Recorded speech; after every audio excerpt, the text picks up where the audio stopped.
So the transfer portal opens up tonight, 12 a.m. I assume it opens at 12 a.m.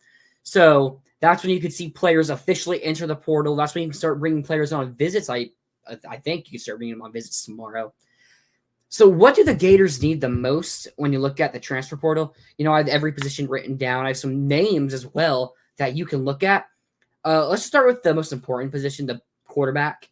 Now, obviously, DJ Lagway is going to be the starter for the next 2 years if everything goes to plan.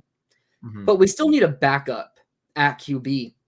So it's going to be a very interesting situation in the portal for the Gators to actually get a backup.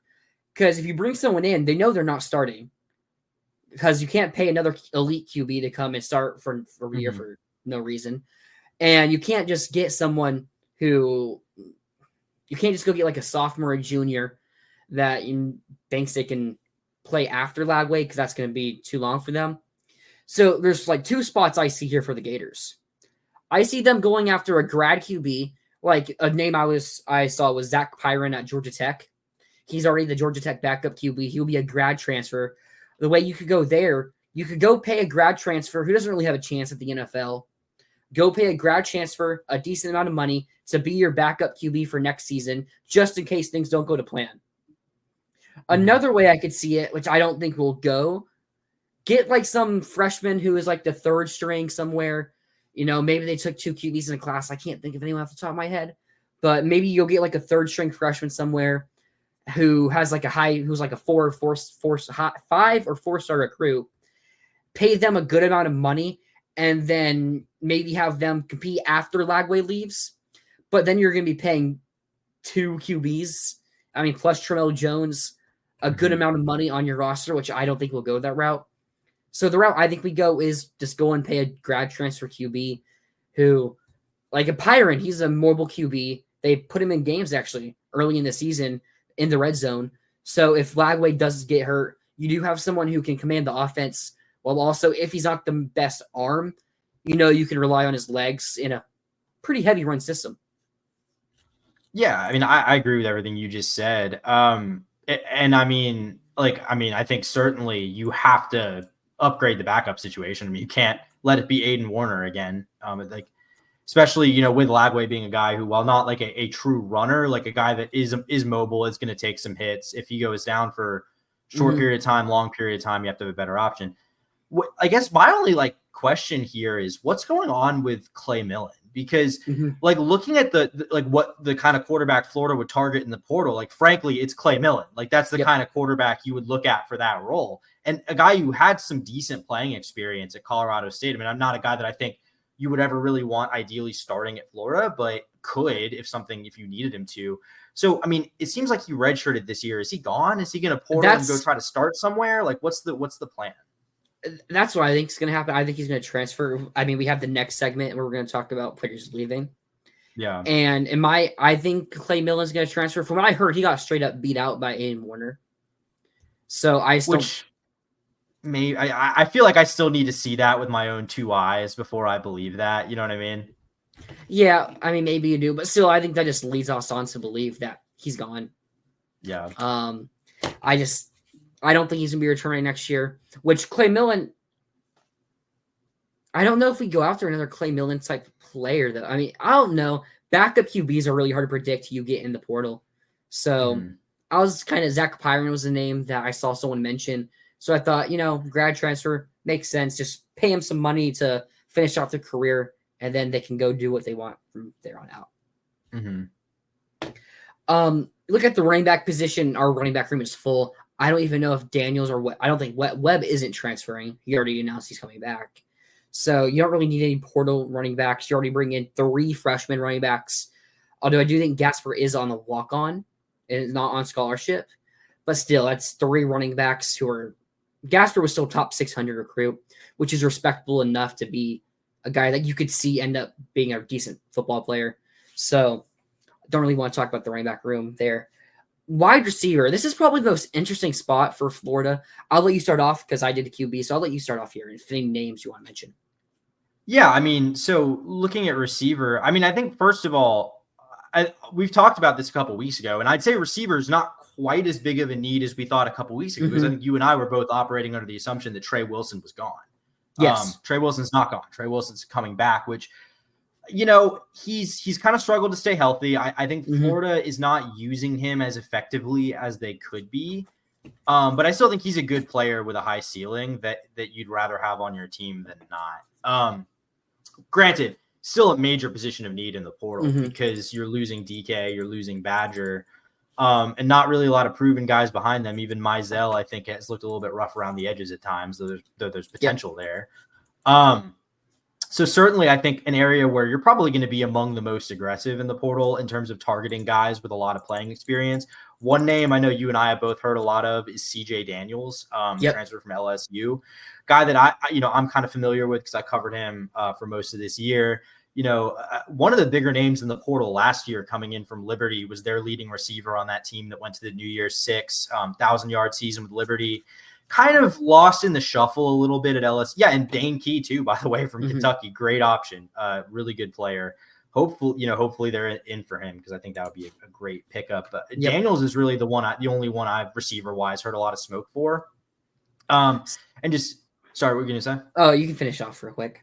I was just a little background on Daniels. Yeah, like when he got a little lost in the shuffle this year at LSU, I think he's a good player. Like he made some nice flashes. It's just the offense as a whole took a step back this year with Garrett Nussmeier, sharing the targets with Kyron Lacey, who's really good, and Mason Taylor, who's probably the best tight end LSU's ever had. Their all-time leading receiver for tight end. So like I wouldn't look too heavily into the production drop-off from him this year. I think if he were to come to Florida, he would be a much more featured player in the offense. He also was dealing with injuries this year, wasn't he?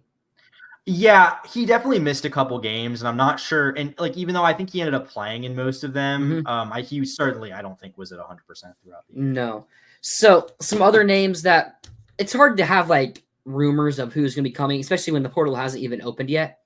But some other names to look at: Eric Rivers from FIU, still a big time production at FIU. Yeah. I just don't know if we're going to be looking at someone of his stature, 5'11". So I think we're looking for some bigger body receivers like Nick Anderson at Oklahoma. I have heard a little bit about him that we might actually take a decent shot at him. Big body receiver. He had 10 touchdowns, not this season, but the year before. He was injured all of this past season. So we wouldn't really look at his stats from this year. I think the Gators need to look at two receivers. And Nick Anderson, a guy that, big body, 6'3", 6'4", good red zone threat. And so maybe this is just wishful thinking. Maybe I think we need to go out and get like a big time wide receiver one. Because you look at Trey Wilson, he's a slot receiver. Aiden Mizell is also in the slot. So you're losing Badger and DK. So you're needing to replace those two and hopefully get like better guys. I mean, Badger and DK are good. But when you have the best QB, maybe the best QB in the country, you want to go get the best receivers in the country. They're going to be attracted to you. You just got to pay them. So like if there's a way you can go get like a Jeremiah Smith or a Cam Coleman or a Jordan Tyson from Arizona State, I would like for us to go get one of those guys. Some other names, Micah Hudson, 5-star from Texas Tech. He entered the transfer portal. I know he got injured before the season, played a little bit, had like 100 yards on the season. Texas Tech also had two really good receivers. I know one of them went for over 1,000 yards this year. So it's not like he was buried in the depth chart at Texas Tech. Definitely a name. I don't know if I'd want him to be the number one guy we go after, but he would definitely be a guy of interest to me. Again, the portal hasn't even opened yet, so there's going to be a lot more names at receiver. I would just love for us to go get a bona fide wide receiver one to go with DJ Lagway.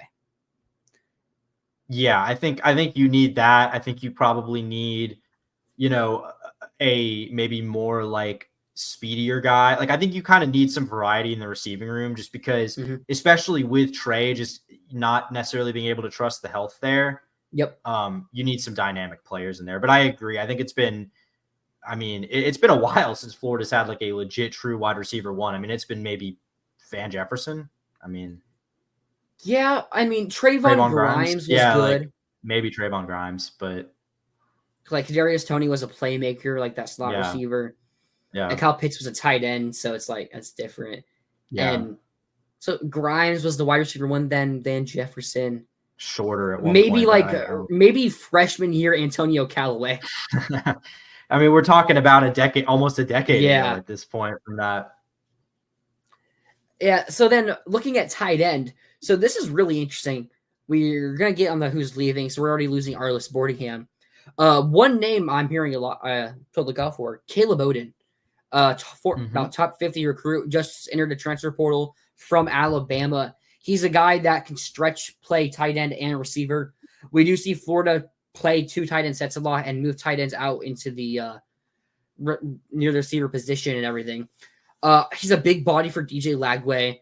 So when you trust DJ Lagway with his ball placement to put it to where only the receiver can get it, and you have a guy who's 6'6", 230 pounds, like Caleb Odom is, I would love for us to go get him. Another name, Lucas, really talented kid from Arkansas, former top 100 recruit as well. There's actually a couple tight ends in the portal. There's a guy from Ball State as well who entered high production, like 800 yards this season. Losing Arliss Boardingham, maybe some others as well. I think we have some good run blockers. We get Caleb Rios, Air Force transfer, who had the red shirt this season, and Hayden Hansen to return as well. So we got some good blocking tight ends. But I would love for us to go get a really good pass-catching tight end.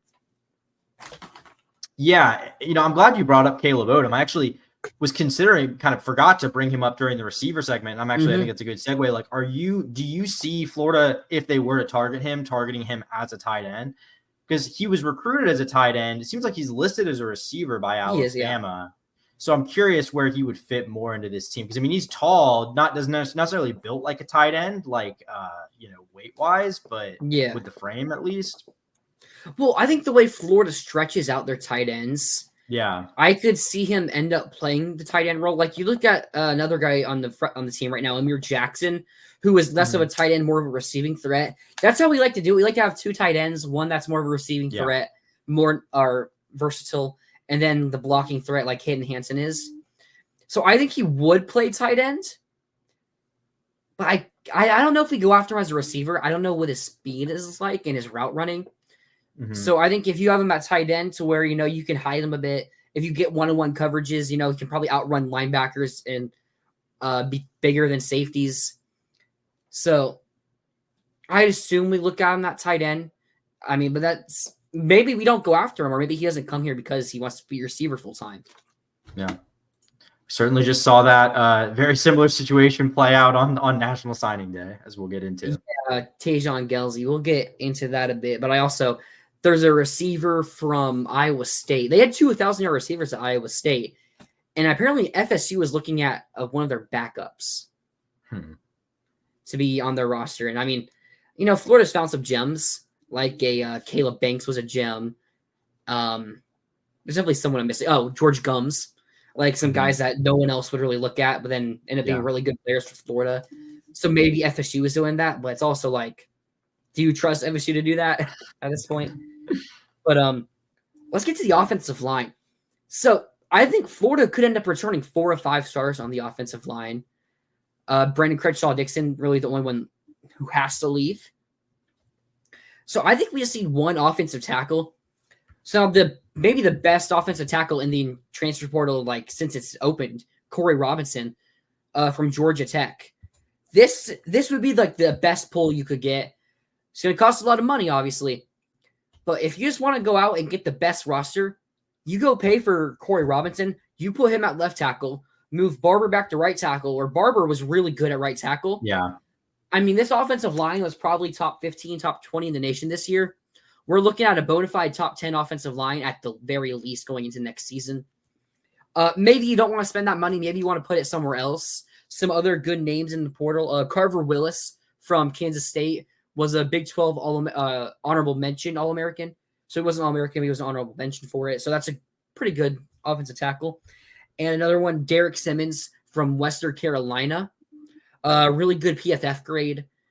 So maybe you wouldn't want to go to the FCS level for a starting tackle at the SEC. But we also do have some freshmen, some freshmen, some like Caden Jones, some younger guys on the team who were 4-star level recruits. So maybe you do trust them a bit to compete with Derek Simmons so you can spend that money instead of going after a Corey Robinson. I would love for us to go after Corey Robinson because we'd have one of the best offensive lines in the country next year, I think. But if we want to spend the money on an elite player somewhere else, I can get it. Yeah. Yeah, I mean, I agree. I mean, I think I would say that offensive line, like especially in solving the tackle thing, because yeah, Barber playing his not really natural side on the left, he's been fine. He's held it down. But I think Inconsistent, I'd you're say. right. Yeah, but I think you're right that it would really be a massive benefit to this whole offensive line if you could move him back to the right side and then bring in a bona fide left tackle. And I think that would be something that would be worth the investment because, I mean, if you watch that SEC championship game yesterday and see those defensive lines, like, that's what you're going to have to be able to compete against next year if this team is going to take the kind of leap we're all expecting and hoping that it will. Yeah, I mean, I think the right side especially is kind of where you need to bulk it up, if anything. I mean, like, yeah, it's hard to say like you need a ton of additions because I do think you can kind of trust the evals and the development that the staff has made there because it's been really kind of coming through this, especially this year. But yeah, I mean, we'll see what Damian George does. I think he's kind of maybe the wild card here. We'll see if he comes back. So what Chris just said about the wide receiver, sorry, going back. Yeah. VB3 is a dynamic wide receiver. Yes, but do you want to trust a freshman when you're looking at the prime years of DJ Lagway? Yeah. Like, I've seen comparisons for Vernell Brown of like Antonio Brown. He's what, 5'11". Antonio Brown is also like 5'10", 5'11". So it's like he can be a deep threat for us, obviously. And he could end up being a really good receiver, a 5-star freshman. So it's like he can definitely take that leap. But if you can get a name that's already solid, as that like wide receiver 2, I would like that.